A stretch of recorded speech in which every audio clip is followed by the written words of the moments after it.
मैं देखता हूं बहुत तकलीफ होती है कि यहां सरना ईसाई में लड़ाकर और उस लड़ाई में हम घुसे हुए हैं। कैसे हैं मेरे प्रिय भाई और बहनों, आप सभी को जय यीशु। झारखंड सिमडेगा क्षेत्र के आदिवासी ईसाई विधायक नमन विकसल कोंगाड़ी ने आज झारखंड में आज तक क्यों पैसा एक्ट कानून लागू नहीं हो पाया है उसको लेकर और सरना और ईसाई आदिवासियों के बीच में जो लड़ाई चल रहा है उसको लेकर बहुत अच्छा तरीके से समझाए हैं। हम लोग थोड़ा सा नमन विकसल कोंगाड़ी जी का छोटा सा वीडियो क्लिप को देखते हैं और सबसे पहले उन्होंने क्या कुछ कहा है उसको हम लोग जानने के लिए कोशिश करते हैं। भाई के भावना से सहमत हूं, लेकिन शायद आपके गांव में आप लोग नहीं मांगते होंगे नेता लोग से, लेकिन मेरे साथ घूमिए एक सप्ताह, आपको पता तो सुन लीजिए। तो साड़ी कौन मांगता है? साड़ी कौन मांगता है बाबू, समझे ना?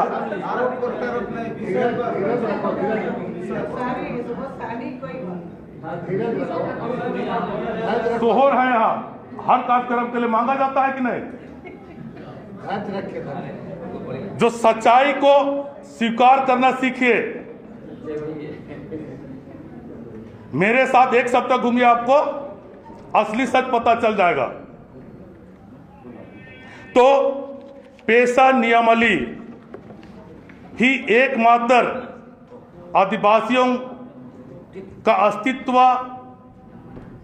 और पहचान और आजीविका को बचाने का कानून है और यह आखिरी मौका है। और एक कानून में संशोधन हुआ है, माइनिंग में भी। ये 3 संशोधन आदिवासी का जो मूल आधार है ग्राम सभा का अधिकार को क्या करता है? खत्म करता है। इसलिए हर हाल में हमें पेशा नियमावली बनाना होगा। मैं सोशल मीडिया में देखता हूं खूब लड़ाई चल रहा है। लड़ाई को रोकिए, एक मत होइए और पेशा नियमावली जो 23 उपबंध है उस 23 उपबंध का अधिकार को देने के लिए नियमावली कैसे देना है। मान लिया बालू का अधिकार मिला है, जंगल का अधिकार के लिए तो वन अधिकार कानून बन गया, ग्राम सभा के द्वारा कैसे है, बहुत लंबा प्रक्रिया है। उसी प्रकार बालू का अधिकार कैसे देना है, एक नियमावली बनना चाहिए कि नहीं?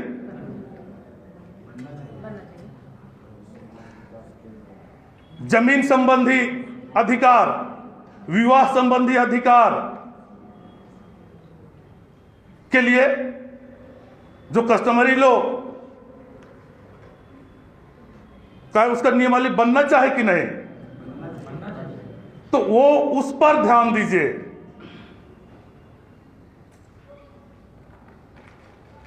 मैं देखता हूं बहुत तकलीफ होती है कि यहां सरना ईसाई में लड़ाकर और उस लड़ाई में हम घुसे हुए हैं। जो मूल लड़ाई में लड़ना था उसको छोड़कर सरना ईसाई की लड़ाई में हम लगे हैं और हम कमजोर हो रहे हैं।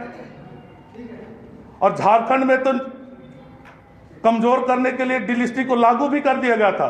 जिस दिन आदिवासी बंट जाएगा धर्म के आधार पर, अनुसूचित क्षेत्र खत्म हो जाएगा। यह आखिरी मौका है अपने अस्तित्व, अपने पहचान, अपने आजीविका, अपने नस्ल को बचाने का। और पेशा कानून ही हमें बचाएगा और उस कानून को धरातल पर उतारने के लिए नियमावली की आवश्यकता है। आप लोगों ने देखा दोस्तों छोटा सा वीडियो क्लिप को। आज यदि आप लोग झारखंड का न्यूज़ को उठा के देखोगे तो 90% न्यूज़ आप लोगों को सरना बनाम ईसाई के बीच में बहस को लेकर या फिर लड़ाई को लेकर ही न्यूज मिलेगा दोस्तों, क्योंकि झारखंड में अभी तक पैसा एक्ट कानून लागू नहीं हो पाया है। इसलिए जो आदिवासी ईसाई नहीं है उनको लगता है कि इसका पीछे का कारण यही है कि ईसाई समाज के कारण ही आज तक झारखंड में पैसा एक्ट का कानून नहीं लागू हो पाया है, ऐसा लोगों को लगता है। लेकिन आज नमन विकसल कोंगाड़ी जो झारखंड सिमडेगा क्षेत्र के विधायक हैं, उन्होंने अच्छा तरीके से समझाए कि पैसा एक्ट कानून लागू नहीं होने का कारण ईसाई समाज नहीं है दोस्तों।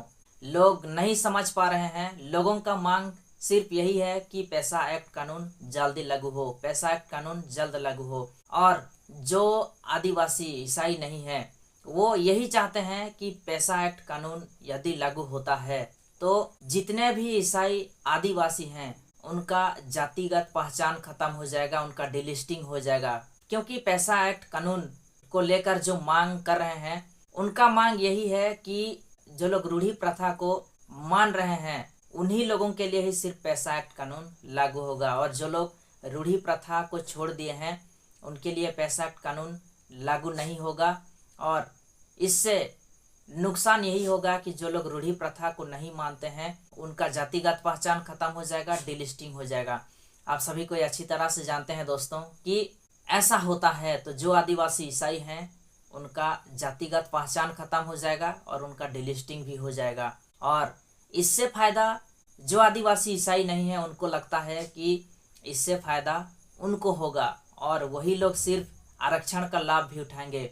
लेकिन वे नहीं जानते कि इसका नुकसान उनको कितना ज़्यादा होगा।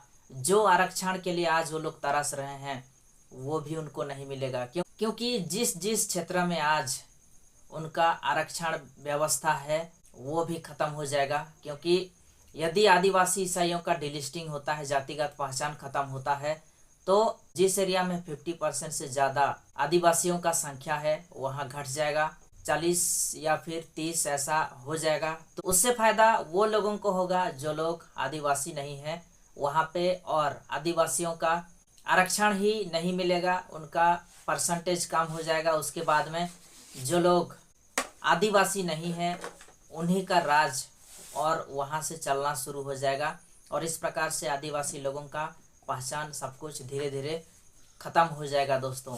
यही बात को लेकर आज नमन विकसल कोंगाड़ी ने बहुत अच्छा तरीके से समझाए। यदि लोग नहीं समझ पाएंगे तो आगे जाके उनको यही भुगतना पड़ेगा। मैं चाहता हूं दोस्तों कि आप लोग इस वीडियो को ज़्यादा से ज़्यादा लोगों तक शेयर करें ताकि लोग इस बात को समझें और सभी आदिवासी एक होकर अपना हक के लिए लड़ें, और ये नहीं कि जो आरक्षण मिल रहा है उसके लिए लड़ें। लेकिन दोस्तों हकीकत बात तो ये है कि जो आरक्षण व्यवस्था है वो भी बहुत कम है, क्योंकि आप सभी कोई जानते होंगे जो ब्राह्मण लोग हैं उनका संख्या बहुत कम है, लेकिन उनका आरक्षण व्यवस्था 90% है और आदिवासियों का आरक्षण व्यवस्था मात्र 10% है दोस्तों।